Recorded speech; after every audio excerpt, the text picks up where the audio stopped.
Hello दोस्तों, स्वागत है आपके अपने यूट्यूब चैनल बीजे एजुकेशन में। हम उत्तराखंड अधीनस्थ सेवा चयन आयोग द्वारा जो सहायक अध्यापक की भर्ती होती है उसमें शैक्षिक अभिवृत्ति आपका पूछा जाता है, जिसका नेक्स्ट टॉपिक आज है भारतीय संविधान की प्रस्तावना। ठीक है, इससे रिलेटेड भी प्रश्न बनते हैं, तो चलिए शुरू करते हैं। भारतीय संविधान की प्रस्तावना की प्रेरणा जो है अमेरिकी संविधान से ली गई है, तथा भारतीय संविधान की जो प्रस्तावना है जवाहरलाल नेहरू द्वारा बनाए गए और पेश किया गया जो उद्देश्य प्रस्ताव था उस पर आधारित है। प्रस्तावना को सर्वप्रथम अमेरिकी संविधान में शामिल किया गया था। इसके बाद कई देशों ने इसे अपनाया। तो यहाँ से हमारा क्या क्या प्रश्न बनता है कि जवाहरलाल नेहरू द्वारा आपका उद्देश्य प्रस्ताव लिया गया और प्रेरणा कहाँ की ली गई प्रस्तावना की? अमेरिका से। ठीक है, नेक्स्ट है आपका भारतीय संविधान की जो प्रस्तावना थी आपका, उसका मूल रूप ये है। इस पे लिखा है, हम भारत के लोग भारत को एक संपूर्ण प्रभुत्व संपन्न समाजवादी पंथ निरपेक्ष लोकतंत्रात्मक गणराज्य बनाने के लिए तथा उसके समस्त नागरिकों को सामाजिक आर्थिक और राजनीतिक न्याय विचार अभिव्यक्ति विश्वास धर्म और उपासना की क्या देते हैं? स्वतंत्रता देते हैं। प्रतिष्ठा और अवसर की समता प्रदान कराने के लिए तथा उन सब में व्यक्ति की गरिमा और राष्ट्र की एकता और अखंडता सुनिश्चित करने वाली बंधुता बढ़ाने के लिए और दृढ़ संकल्प होकर अपने इस संविधान सभा में आज तारीख 26 नवंबर 1949 ईस्वी को एतद द्वारा इस संविधान को अंगीकृत अधिनियमित और आत्मसमर्पित करते हैं। ठीक है, ये आपकी मूल प्रति है। उसके बाद प्रस्तावना के जो मुख्य बिंदु हैं उसको हम विस्तृत देखते हैं। हम भारत के लोग से क्या सही है? इसका अर्थ है कि संविधान की शक्ति का अंतिम स्रोत क्या है? भारत की जनता ही है। संविधान भारतीय लोगों द्वारा ही बनाया और स्वीकार किया गया है। दूसरा पॉइंट है संपूर्ण प्रभुत्व संपन्न। इसका अर्थ है कि भारत अपने आंतरिक और बाहरी मामलों में पूरी तरह क्या है? स्वतंत्र है। वह किसी भी बाहरी शक्ति के अधीन नहीं है। ठीक है, समाजवादी का क्या होता है अर्थ? भारत का उद्देश्य एक ऐसी व्यवस्था बनाना है जहां संसाधनों का समान वितरण हो और गरीबी व असमानता कम हो। ठीक है, पंथ निरपेक्ष का क्या अर्थ होता है? इसका अर्थ है कि राज्य का अपना कोई विशेष धर्म नहीं है। भारत में सभी धर्मों को समान सम्मान और सुरक्षा प्राप्त है। लोकतंत्रात्मक का अर्थ शासन की शक्ति जनता के हाथों में है। जनता अपने प्रतिनिधियों को चुनती है जो सरकार चलाते हैं। ठीक है, गणराज्य का अर्थ क्या होता है? इसका अर्थ है कि भारत का प्रमुख राष्ट्रपति वंशानुगत नहीं होता बल्कि एक निश्चित समय के लिए क्या होता है? चुना जाता है। और न्याय, प्रस्तावना में तीन प्रकार के न्याय की बात की गई। कौन कौन से? सामाजिक आर्थिक और राजनीतिक। सामाजिक, जाति धर्म लिंग के आधार पर भेदभाव न हो, धन और आय की असमानता को दूर हो आर्थिक न्याय में। और राजनीतिक न्याय में सभी को राजनीति में समान भागीदारी का अधिकार हो। एट्थ पॉइंट है नागरिकों को स्वतंत्रता। नागरिकों को अपनी बात कहने सोचने किसी भी धर्म को मानने और पूजा करने की क्या है? पूरी आज़ादी है।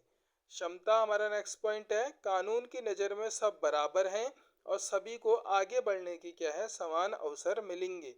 लास्ट पॉइंट है बंधुता और अखंडता। आपसी भाईचारे को बढ़ावा देना जिससे राष्ट्र की एकता और अखंडता बनी रहे। अब इससे रिलेटेड कुछ एमसीक्यू देखते हैं। पहला एमसीक्यू है, भारतीय संविधान की प्रस्तावना की प्रेरणा किस देश से ली गई है? अभी हमने पढ़ा है, ऑप्शन है ब्रिटेन अमेरिका रूस और फ्रांस। तो किससे ली गई है? अमेरिका से ली गई है।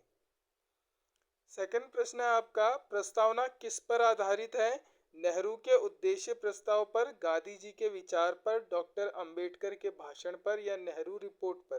तो ये थे आपके नेहरू के उद्देश्य प्रस्ताव पर। ठीक है, प्रश्न संख्या 3, भारतीय संविधान को किस तिथि को अंगीकृत किया गया था? जो भारतीय संविधान था किस तिथि को अंगीकृत किया गया? ऑप्शन है आपके 15 अगस्त 1947, 26 जनवरी 1950 या 26 नवंबर 1949 या 2 अक्टूबर 1948। तो 26 नवंबर 1949 को ये क्या किया गया? अंगीकृत किया गया। प्रश्न संख्या 4, गणराज्य शब्द का सही अर्थ क्या है? ऑप्शन है आपके राजा का शासन, जनता का प्रत्यक्ष शासन, राज्य का प्रमुख चुना हुआ व्यक्ति होता है और सेना का शासन। क्या होता है इसका मतलब? आपका जो आपका राज्य का प्रमुख है वो चुना हुआ क्या होता है? व्यक्ति होता है। इसमें वंशानुगत नहीं होता है।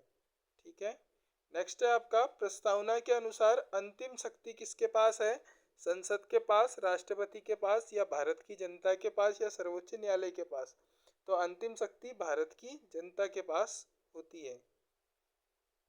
प्रश्न संख्या 6, प्रस्तावना में कितने प्रकार के न्याय का उल्लेख है? तो ऑप्शन है 2, 3, 4 या 5। तो अभी हमने पढ़े 3 न्याय, सामाजिक, आर्थिक और राजनीतिक न्याय। ठीक है। प्रश्न संख्या 7 है, भारतीय संविधान की प्रस्तावना में पंथ निरपेक्ष का क्या अर्थ है?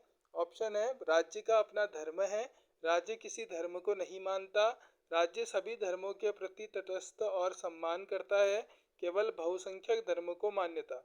तो पंथ निरपेक्ष का अर्थ है राज्य सभी धर्मों के प्रति तटस्थ है और सम्मान करता है। प्रश्न संख्या 8 है, संपूर्ण प्रभुत्व संपन्न का तात्पर्य क्या है? ऑप्शन है भारत पर ब्रिटेन का अधिकार है, भारत आंतरिक और बाहरी निर्णयों के लिए स्वतंत्र है, भारत केवल आंतरिक मामलों में स्वतंत्र है, या भारत संयुक्त राष्ट्र के अधीन है। तो संपूर्ण प्रभुत्व संपन्न का अर्थ होता है भारत आंतरिक और बाहरी निर्णयों के लिए स्वतंत्र है। प्रश्न संख्या 9, इनमें से कौन सा शब्द प्रस्तावना में शामिल नहीं है? ऑप्शन है समाजवादी, लोकतंत्रात्मक, साम्यवादी, या पंथ निरपेक्ष। तो जो आपका साम्यवादी है वो प्रस्तावना में शामिल नहीं है। आज का अंतिम प्रश्न है, बंधुता का मुख्य उद्देश्य क्या सुनिश्चित करना है? ऑप्शन है व्यक्ति की गरिमा और राष्ट्र की एकता, केवल आर्थिक लाभ, केवल धार्मिक स्वतंत्रता, या राजनीतिक रैलियां।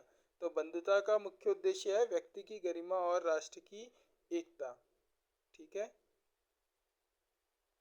यहाँ पे आज हमने टीचिंग एप्टीट्यूड के अंतर्गत भारतीय संविधान की जो प्रस्तावना होती है उसके बारे में डिटेल से पढ़ा और उसके कुछ एमसीक्यू देखे। यदि बीजे एजुकेशन के चैनल में पहली बार आए हैं तो चैनल को सब्सक्राइब करें, वीडियो को ज़्यादा से ज़्यादा शेयर करें। मिलते हैं नेक्स्ट वीडियो में, तब तक के लिए अपना ध्यान रखें।